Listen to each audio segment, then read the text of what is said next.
제목으로 함께 말씀의 은혜를 나누고자 합니다.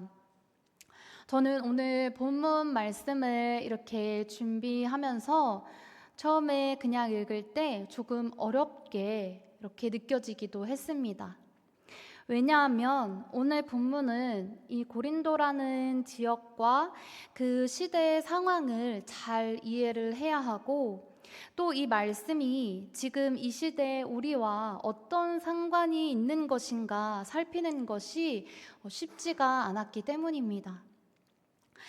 바울은 우리가 고린도전서를 살펴보면서 계속해서 고린도 교회가 당면한 그 여러 가지 문제에 대하여서 답변을 하고 있는데, 오늘 본문은 이 고린도 교회의 예배 문제, 공적 예배 질서에 관한 문제를 말하고 있는 것입니다. 당시 여자들의 옷차림과 관련하여 머리에 수건을 쓰는 문제와 또 이후 성만찬으로 인한 그런 문제들, 또 이후에 나오는 성령의 은사에 관한 문제들로 이 고린도 성도들이 예배를 드릴 때 혼란이 있었는데, 이에 대해 바울이 어떻게 이제 예배를 드려야 하는지 답을 주고 있고, 그 중에서도 오늘 살펴볼 내용은 첫 번째 문제에 관해서 나누려고 합니다. 먼저 우리 2절 말씀을 함께 읽어보겠습니다. 너희가 모든 일에 나를 기억하고 또 내가 너희에게 전하여 준 대로 그 전통을 너희가 지킴으로 너희를 칭찬하노라. 아멘. 사도 바울은 먼저 고린도 교회에 사도 바울이 전해준 여러 가지 전통들에 대해서 고린도 성도들이 잘 지키고 있는 것에 대해서 먼저 칭찬을 해줍니다. 그리고 이제 잘 지켜지지 않는 것에 대해서, 보완해야 할 것에 대해서 이 고린도 교회 성도들이 잘 깨닫기를 바라는 마음으로 계속해서 권면을 하고 있습니다. 먼저 바울은 영적인 질서에 대해서 말씀을 하는데요. 우리 3절 말씀도 같이 읽어보겠습니다. 시작. 그러나 나는 너희가 알기를 원하노니 각 남자의 머리는 그리스도요 여자의 머리는 남자요 그리스도의 머리는 하나님이시라. 아멘. 남자와 여자는 하나님의 형상을 닮아서 이제 창조된 하나님의 자녀로서 동등하지만, 이 창조의 원리에서 보면 질서가 있다고 먼저 말씀하고 있습니다. 하나님은 먼저 남자를 지으시고 그 후에 이제 여자를 지으심으로, 그 여자를 지으신 목적에 있어서도 그 여자를 돕는 배필이라고 하시면서 남자로 여자의 머리가 되게 하신 것입니다. 오늘 본문에서 이러한 창조 질서와 머리에 그 수건을 쓰고 예배를 드리는 그 문제가 어떤 관련이 있는가 이해를 하려면 당시 이 사회적인 문화적인 배경을 살펴보아야 합니다. 당시 여자들이 수건을 쓰지 않고 머리를 가리지 않고 이제 교회에 나와서 예배를 드리는 경우가 많았는데, 바울은 여자들에게 이제 예배 드릴 때 머리에 수건을 쓰고 예배를 드리라고 권면하고 있는 것이죠. 먼저 당시에 머리에 무엇인가를 쓴다는 것의 의미를 이해해야 합니다. 이 머리라는 단어, 헬라어의 원어의 그 의미는 단순히 우리의 이 머리를 말하는 것이 아니라 권위, 중심, 기원을 상징했습니다. 우리가 우두머리라고 이 말을 쓰는 것처럼 여기서는 머리가 어떤 권위와 기원이 되는 것을 뜻한다는 것입니다. 그러므로 머리에 무엇을 쓴다는 것은 자신이 그 권위 아래 있음을 나타내는 표시가 된다는 것이죠. 그러므로 당시 여인들이 밖에 외출을 하거나 어떤 공적인 모임에 참석할 때에는 반드시 머리에 수건을 쓰고서 이제 자신의 머리카락을 가리는 것이 보편적이었습니다. 머리에 수건을 씀으로써 결혼한 여자는 나는 남편이 있다는 것을 나타내는 것이었고, 또 결혼하지 않은 경우에는 나는 아버지의 권위 아래에 있다라는 그러한 표시였던 것이죠. 반대로 남자로서는 머리에 무언가를 쓰고 기도나 예언을 하는 것은 그 머리를 욕되게 하는 것이라고 했습니다. 그런데 당시 고린도 교회에서는 이러한 당시 사회의 문화적인 그러한 관습에서 그리스도인은 자유롭기 때문에 남자는 머리에 무엇을 써도 된다거나 여자는 쓰지 않아도 된다고 주장하면서 이제 교회에 와서 예배드릴 때 여자는 머리에 수건을 쓰지 않고 그렇게 예배를 드리는 사람들이 많았던 것이죠. 그런데 이것이 왜 문제가 되느냐? 그것은 자기 자신에게도 다른 사람이 보기에도 결코 유익이 되지 않는 일이었기 때문입니다. 왜냐하면 그러한 행동이 그 머리를 욕되게 하는 것이기 때문이다라는 거예요. 이렇게 머리를 가리지 않아야 되는데 가린 채로 교회 예배 모임에 참석하는 그리스도인 남성은 자신의 머리 대신 곧 가장 높으신 그리스도를 욕되게 하는 일이 되는 것이고, 머리를 가리지 않고 공적인 교회 예배 모임에 참여하는 그리스도인 여성은 그 머리인 남편을 욕되게 한다는 것이에요. 바울은 여기서 일반적인 남성과 여성의 관계를 말하는 것이 아니라 교회 안에 있는 남편과 아내 사이에 올바른 그 관계를 염두에 두고 말하고 있다는 것을 우리가 생각하고 이제 나누기를 원합니다. 당시 여자의 머리는 오직 남편한테만 드러낼 수가 있었습니다. 그런데 결혼한 그리스도인 여자들이 교회에 가면서 그 머리에 수건을 벗어버리고 그렇게 예배 드리는 모습이 다른 사람이 볼 때 오해를 불러일으킬 수 있는 모습이었다는 거예요.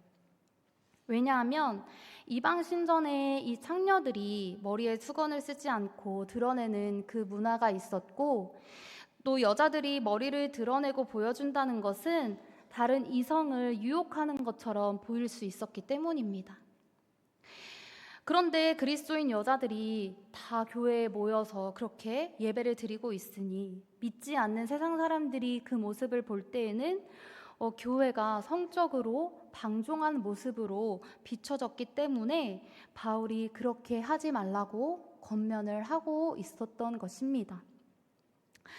만약에 지금 누군가 모자를 쓰고 예배를 드린다고 해서 그것이 우리가 예배를 드릴 때 문제가 되거나 하는 것은 아니지만, 만약에 지금도 누군가가 많은 노출이 되는 그러한 옷을 입고 예배를 드린다고 가정을 해볼 때 그것이 다른 사람에게 예배를 드릴 때 하나님께 집중해서 예배를 드리는 데에 방해가 되고 또 믿지 않는 사람들이 보기에 덕이 되지 않는다면, 물론 우리의 중심을 드리는 하나님 앞에 드리는 이 예배가 중요하지만 그런 다른 사람을 배려하는 태도, 단정한 그러한 옷차림이 우리 예배자들에게도 필요하다는 것입니다. 바울의 이러한 권고는 당시의 시대적인 문화적인 그런 상황에서 나온 것이기 때문에 오늘날 우리에게 똑같이 적용을 할 수는 없습니다.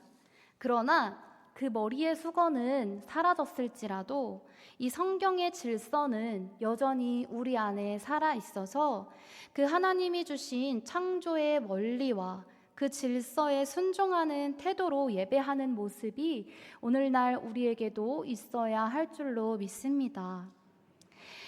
지금까지 이 남자와 여자의 영적인 질서에 대해서 또 예배에 대해서 바울이 말할 때 자칫 이것을 표면적으로 읽으면 여자가 남성에게 속하고 남성이 우월한 것처럼 비춰질 수 있지만, 여자의 머리는 남자요, 남자의 머리는 그리스도요, 그리스도의 머리는 하나님이시므로 남자와 여자는 차별이 없고 모두가 그리스도께 속한 하나님의 자녀이므로 본질적으로는 동등한 존재라고 또 말씀하고 있습니다. 우리 11절, 12절 말씀을 계속해서 함께 읽어보겠습니다. 그러나 주 안에는 남자 없이 여자만 있지 않고 여자 없이 남자만 있지 아니하니라. 이는 여자가 남자에게서 난 것 같이 남자도 여자로 말미암아 났음이라. 그리고 모든 것은 하나님에게서 났느니라. 아멘. 그러므로 남자와 여자는 결코 서로 대립하거나 경쟁적인 이런 관계가 아니라 오히려 남자와 여자는 하나님의 사랑을 받고 서로의 부족함을 채우면서 완전함을 이루어가는 그러한 상호 보완적인 관계에 놓인 존재라고 말씀하고 있습니다.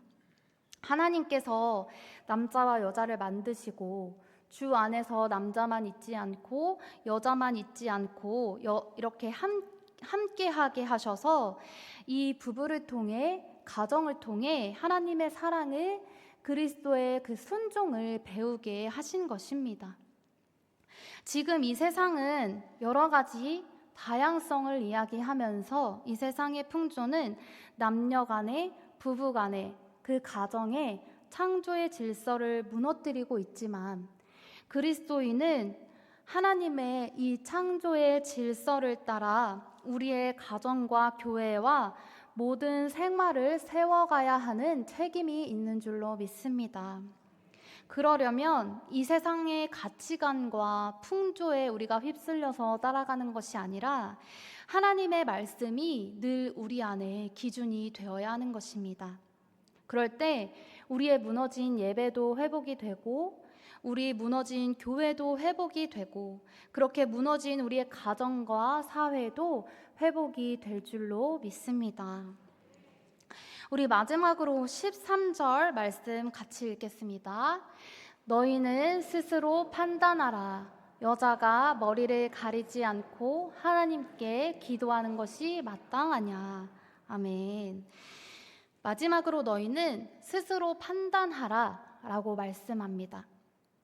여자가 머리에 무엇을 쓰거나 긴 머리를 가졌을 때는 내 위에 주관하는 분이 계시다는 그 뜻을 나타내는 의미라고 나누었죠.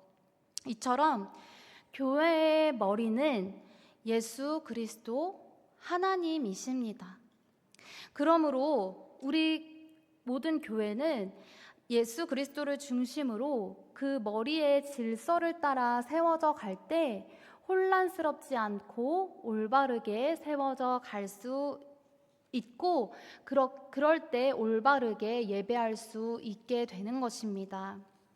오늘 말씀을 통하여서 우리가 하나님 앞에 매일 드리는 나의 이 예배의 모습을 살펴보며 전통이나 관례가 아니라 우리 머리 대신 그리스도 앞에 하나님 앞에 나의 중심이 정말로 하나님만을 향해 있는지 예배의 이 주인 되신 하나님께 진실된 그러한 예배가 드려지고 있는지 살펴보는 시간이 되기를 원합니다. 창조하신 하나님을 떠난 우리를 그 사망 가운데 건져주신 하나님의 그 은혜의 보좌 앞에 나와서 우리가 이 예배를 통하여서 정말로 살아계신 그 하나님의 사랑을 더 깊이 알고 그 살아계신 하나님을 경험하고 정말로 예수 그리스도 앞에서 경배하는 참된 예배자가 되기를 그러한 참된 예배가 날마다 하나님 앞에 드려지기를 간절히 소망합니다. 아멘. 기도하겠습니다. 하나님 아버지, 하나님의 말씀 앞에 정말로 참된 예배자가 되기를 원합니다. 하나님,